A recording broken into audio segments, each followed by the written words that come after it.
What is up, guys? Welcome back to my channel. I am back in action. I took a full week off for Thanksgiving break.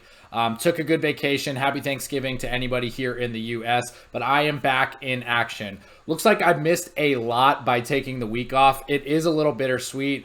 1846 made some huge progress while I was off, but I am so excited to get back to the fighting. For anybody new here, my name is Svett. This is the mobile game Rise of Kingdoms. This video, guys, is going to be my fourth update for this crazy KVK, where we had 8 Imperium kingdoms at the start, battling it off to take the Great Ziggurat and achieve glory in Rise of Kingdoms. Gonna go over my kills, my deads. Really the most important part of this video is gonna be where the map is at this point. Tons of huge updates since my last video I put out, guys. Let's jump right into it and show you how we're doing in 1846.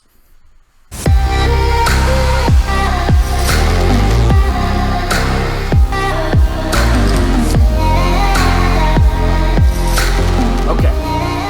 So yeah, guys, like I said, I took legitimately like a full 7 days off. I traveled back home for Thanksgiving, and every time I go home, it is just absolutely jam-packed with events and activities, family, friends, whatever it is.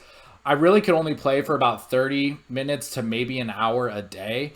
So unfortunately, I did miss one of the best weeks of KVK thus far. Of course, I was paying attention, and I obviously, you know, during a KVK, your Discord is just blowing up. So I knew what was going on. But I had so much, you know, to do with, with the vacation that I really just couldn't play. You know, when you're fighting in KVK, you've got to be able to sit down and say, okay, I'm going to play for at least an hour. Otherwise, like, it's just not worth it. I mean, sometimes getting a port spot can take you like 30 minutes or whatnot, right? So I just really wasn't able to make it happen. My kingdom, though, made a lot happen while I was gone. Like I said, guys, in this video, we're going to talk about my kills, my deads, my tech. We'll take a look at some of the bastions, although at this point, it's kind of a hodgepodge for the bastions and those commanders being leveled up and stuff like that. But the big thing about this update is definitely going to be what's going on with the map since my last update with you guys. Like, it's amazing how much occurred in the 7 days that I was off. I missed out on a ton of kills.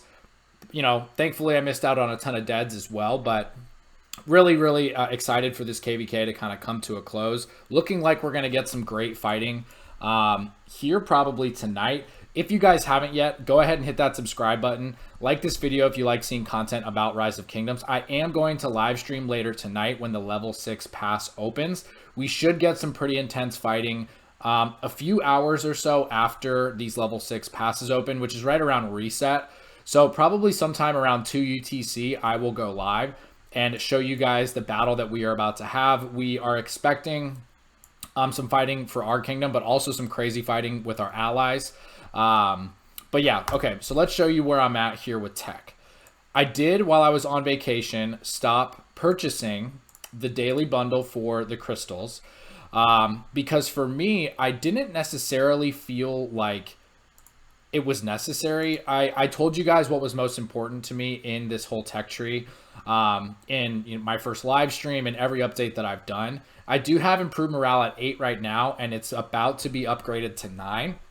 So what that means is my all damage percentage increase is going to be at 7%. I'm saving this until I get a bastion quest. I'm still knocking some of those out for today before reset. I'm still going to have the full 7%.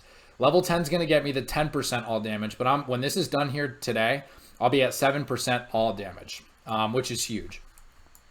The other two things that were really important to me were special medicine. So I got the top level special medicines 2 to level 6. I think I already covered this in my previous update video, but those are still where they were. Another update that I've done with my tech since my last update is getting marching orders 1 and 2 fully maxed out. So I do have the full rally capacity. So if my kingdom needs me to rally something, if it's a fort, I can bring a full 3 million troops at that fort. If it's a city, I think I'm at 3.4 million troops to take to a city, which is hugely important. Still, there's a cap on flags. It's 2 million no matter what. But if we do have a fort in front of us and I'm on and I'm able to rally, I'm able to bring a full rally against that fort and have better results. Same thing here with improved morale, guys. You're going to have better results with the more damage you do. Normally your garrisons that are leading, whether it's a flag or a fort or a city, cities are hit or miss. It could be somebody that, is lower power, doesn't really spend too much, but always in a flag or a fort, guys, you're going to be playing against somebody that has, full capacity, obviously, but improved morale is going to be pretty high for that player too. The OP players are going to be the ones with the best garrisons in these structures. They're going to be spending on tech. So you really want to have full capacity for your rally and the most damage you can do. And what I had to do to get improved morale up as well was take all these all the way up anyway. So I am full blown on attack, I am full blown on damage, and I have full rally capacity. So I am looking pretty good on those things, guys. Attack formation is actually one that I haven't done yet. So we'll see if I have to do any prerequisites for improved morale after I finish level 9. But this is one that I could do next, definitely, because this is going to keep giving me more and more attack. I'm already getting 5.5% from this, and the max you can get is 12. So, I'm getting pretty close on that. But for me, the all damage is much, much better value than the attack. And honestly, guys, what I looked at this, and I went on vacation, first of all, and I knew I wasn't going to be that active. So I kind of took a look at this before I left, and I was like, do I really need to keep spending money? Now, granted, you do get these tokens, these season coins to buy stuff in the shop. So, if your goal is to get as many coins as possible, then you got to just keep upgrading the quickest way possible. But for me, I said, I spent a good chunk of money on this already, and I'm in a pretty good spot. And, being that I'm going to take a week off, I'm going to be well behind people anyway. So when I come back to play, which is where I'm at now today, I'm only going to have maybe a week and a half or 2 weeks left of fighting in KVK. So for me, I just chose to save some money and not go for it. Very comfortable with where my tech is at, though. If I need to lead a rally, I can, no problem. My healing cost is highly reduced as well for T5 troops. So I feel really good about where I've gotten on the amount of money that I spent, guys. I bought probably 10 of the dailies and then 2 of the mountain warfares. So to put that in perspective, guys, you don't, to have really, really good tech, to be, to get good trades against the good players, you don't have to buy every single thing every day for your tech to be very effective. And, that's kind of what I learned in this KVK was like, because the first KVK that I had in Season of Conquest, I just bought everything. And, in this KVK, I was like, okay, what's the budget way? How can I do this? And really, about 10 days of the dailies and 2 mountain warfares, guys, you're going to have tippy top, really close to tippy top at least of fighting tech. Now you're going to be missing some healing stuff. You're going to be missing the 6th and 7th march. You'll probably be missing some attack. It'll look a lot like mine, guys, but honestly, it's not the end of the world. And for me, I feel like I balanced between, getting really, really good value out of the tech here in Season of Conquest and not having to spend, endless money to get there. Now, of course, we have whales in our kingdom that have continued to buy the daily every single day. And, they're going to have 7 marches regardless if they want to use them or not. And, they'll have this all maxed. They'll get all the coins, and that's great. But for me, I wanted to try to reduce my spending as much as possible. And I still feel like I got really, really good value. So that's where my tech tree is looking at, guys. I will definitely do improved morale to 9. I'll finish that today. If there's no prerequisite for 10, I will just go straight to 10. I'll do all of my bastion quests. I will do all my kahars. I will do whatever I can to get this to 10 without spending. And then after that's at 10, guys, I'm just going to do special medicines again as well and keep reducing my healing costs for T5 troops over and over. And then eventually, I'll throw in some of this attack as well. But other than that, I'm pretty comfortable with where I'm at. I feel like I'm getting good trades in the field. I feel like I'm a viable rally leader still. So that is what I would recommend, guys, is you don't have to really you don't have to buy every single thing to make a real impact on, your tech. You just have to buy some stuff. And, if you're a free-to-play player, unfortunately, there's just no way that you're going to get up here. But, if you just want to budget and okay, how can I spend the least amount possible? This is how you can do it. About 10 days of the dailies, 2 mountain warfares, and you're going to be sitting pretty. As long as you've done your bastions well and done them most of the days, you're going to be looking really, really well. Now to touch on bastions real quick, we're touching pretty much everything, guys. I've got 3 maxed out at level 10 from zone 4. 4 maxed out, from level 4. Now the level 5s and 6s, I have From level 5, I've got 2 at level 9, which is all I think I could have done anyways. There's only 2 in level 5. And then the level 6 ones I just got started on when I'm coming back to play. So I'm doing this one right now with Guan. Let me make sure I was in the middle of this. Okay. Let me just make sure this guy doesn't get killed before I complete this quest. So, I mean, honestly, guys, bastions are looking pretty good. And my generation is looking really, really well also. You know, when you buy that first bundle the first day of KVK in Season of Conquest, you get the 50% increase automatically. And now I'm getting an extra 107% from my bastions as well, which again, I took a bunch of days off. I did not finish my bastions every day while I was on vacation. So a lot of people in my kingdom are much higher than this, but I'm still getting 157% every day. You know, you can produce at this rate. What is that? So about 20,560 per hour. Let's do the math for you. So about just under 500K a day, guys, which, you know, is decent, but it still doesn't really compare to what you get when you purchase in the game. So while it's really, really nice, it is, it's just not that much, you know, and every time you're doing a bastion quest and getting a new level, you're going somewhere from 3% or 1.5% higher for the level 4s. I think the zone 6 ones you get even more than that. Let's see what I get for this first level. Let's see what happens. This is a zone 6 bastion. What do I get for this guy? So I get 2.5% per level on this guy. So, you know, every time you complete a quest, it is great. Oh, and this is why I waited to do my research speed up. Whoops. Let's find the 1 hours and just blast enough of these to get the full 400 minutes. And then I will keep saving the research that I'm doing for the next thing. So I just got this to level 2, which is great. He's giving me 2.5% boost right now. I'll probably keep working on Guan for the moment unless there is somebody else that is lower cost. But yeah, bastions are looking great, guys. You know, I did take a bunch off. I missed a bunch of quests, but it is what it is. You know, real life does happen, and you know, it's the holidays right now, and Thanksgiving's a big one in the U.S. So I took a full week off, and it was great. I feel really rejuvenated about fighting at this point. I saved a bunch of resources in the meantime. Let's take a look now at my. So I've got quite a few troops in the hospital, guys, but let's just look at my Hall of Heroes. I did get up to 4,053,000 deads. Mostly T5, obviously. I think I've got somewhere around 400-ish thousand. No.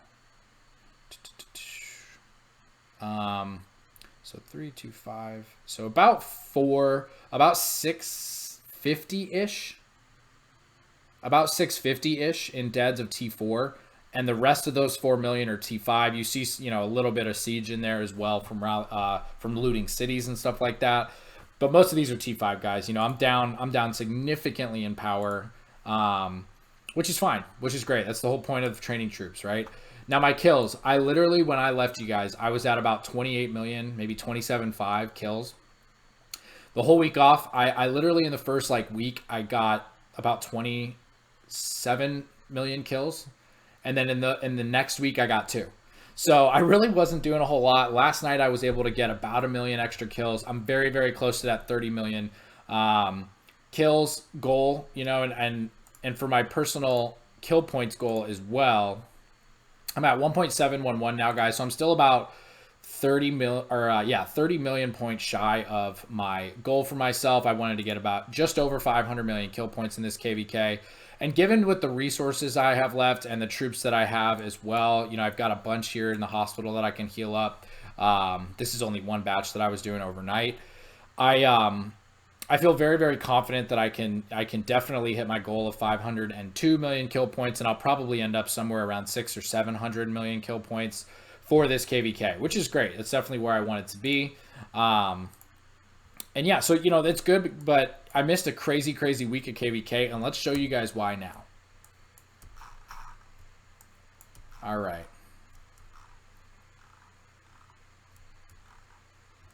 So as you can see, I am in Zone 6 in Shiki.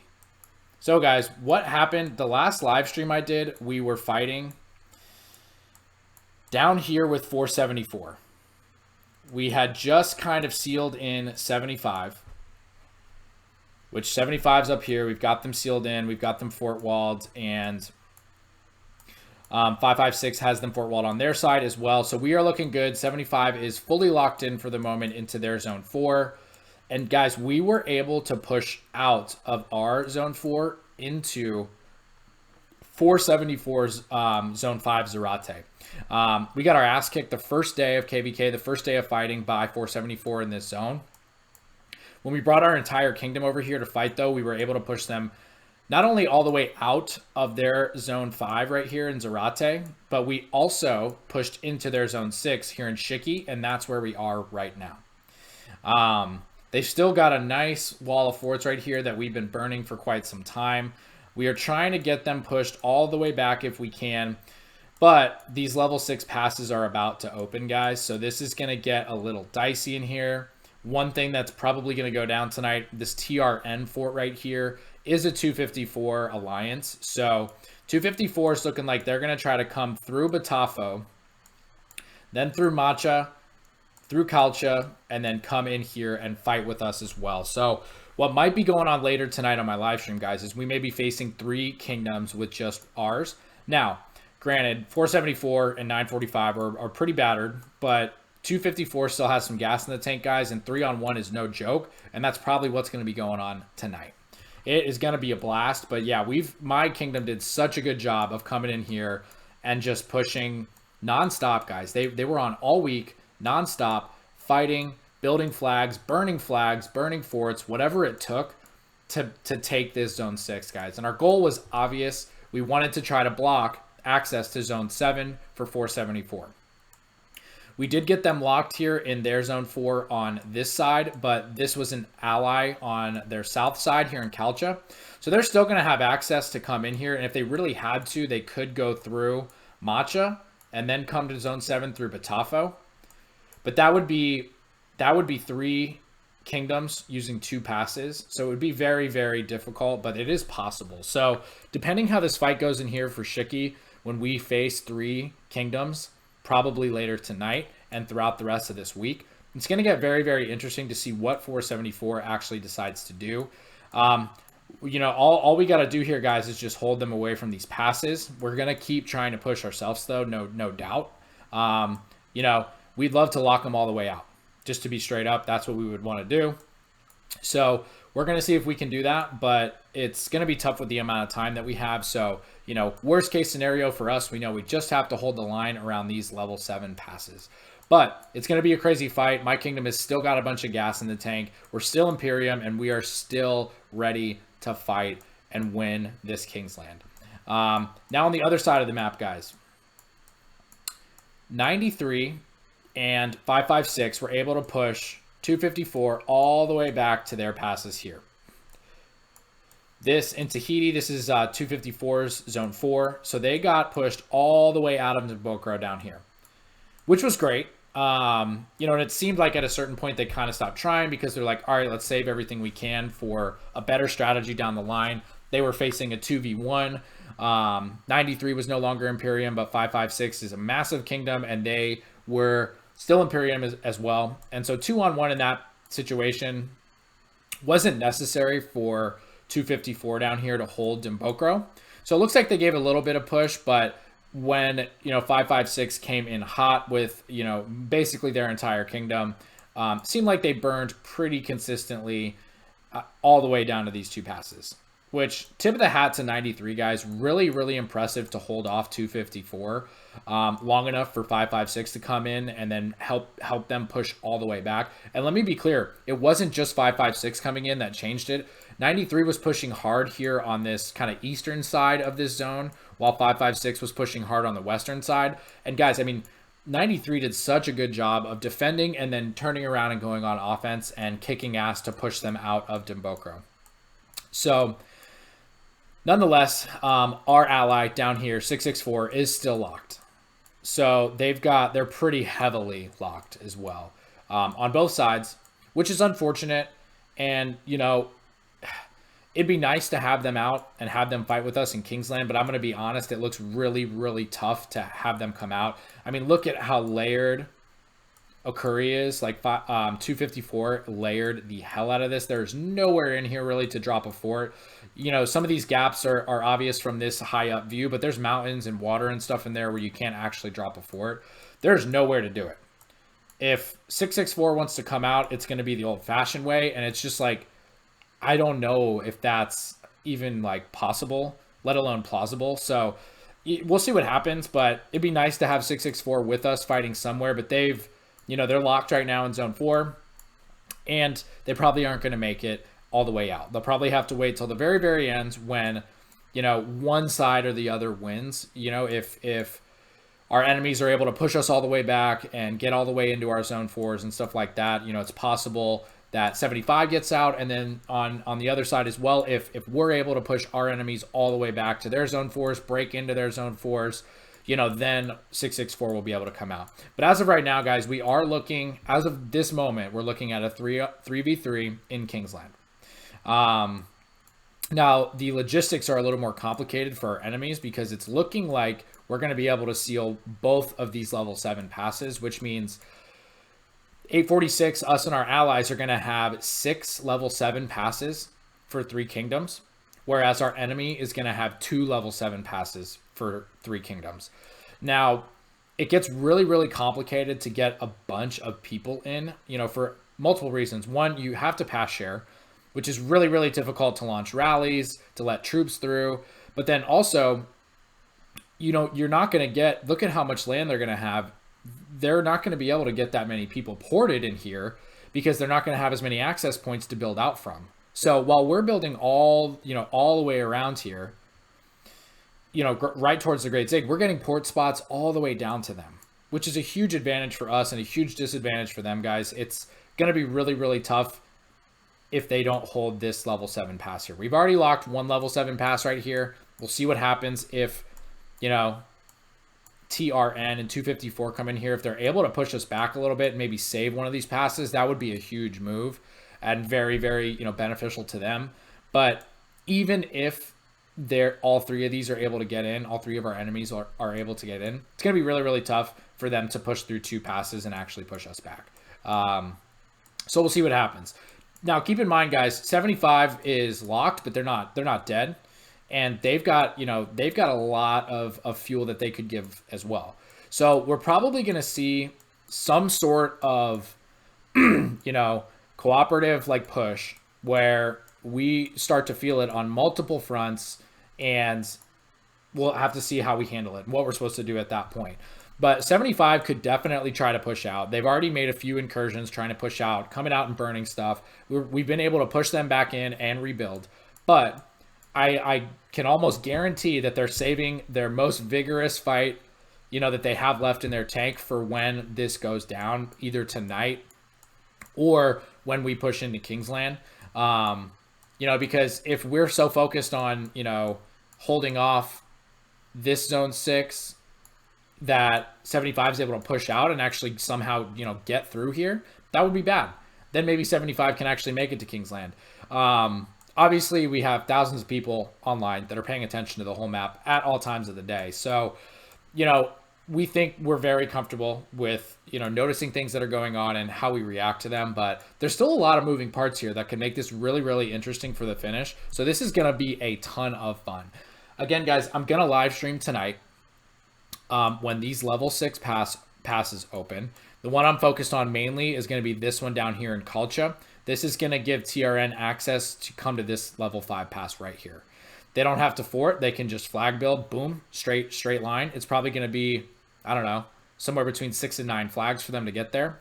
And that means they can be to this pass within about an hour and a half. Then, if they want to, they can push in. I don't see anywhere for them to build, but they could push in here, kind of set up a forward operating base, so to speak, and then start to try to push us back, not only with 945, but also with 474. So that's the one that I'm most focused on. The other area that I'll be really, really focused on in my live stream is this one. You can't even see it. There's so many forts. So this one is between, you've got 93, 556, and then 254 right here. They're all faced off. All these forts would have to burn, or at least one side of them would have to burn for anyone to make any progress. But this is going to be a brutal fight down here too. So I'm really, really excited to watch that, guys. The one for us, theirs is going to be immediate. So the fighting's going to start here on this pass immediately when they open. And then ours will be a little delayed because 254 does have to build some amount of flags to get into this zone to fight us. But I do think they're going to come at us, and it's going to be a lot of fun. So we'll see what happens, guys. And I imagine when they're coming at us, I think 75 may try to come at us, or vice versa. 75 may try to push here on 556. You know, as 556 tries to push in here with 93 into a curry, I imagine 75 will say, okay, you guys are going to push down there. We're going to push you here in Sakaka, and we're going to give you some trouble up here.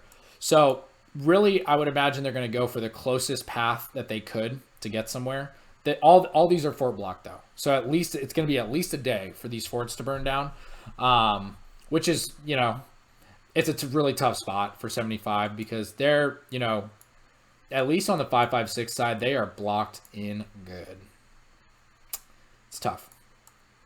On our side, they could probably break out a little bit, but it just doesn't do as much for them to hassle us, you know, while their ally is being attacked full-fledged by 2 kingdoms down here. So again, guys, this is going to be really fun to watch. I'm going to live stream. It's probably going to be around, probably 1:30 UTC is when I'll hop on, and we'll be hanging out. I'll probably have a few drinks. We're going to fight it up. I'm back in action. I'm super excited for this. So yeah, guys, if you haven't yet, hit that subscribe button so you know when I'm going live. I am going to put out more content as I'm coming back in action and fighting more, and as we come into the final days where we battle for Kingsland. This is going to be a ton of fun, guys.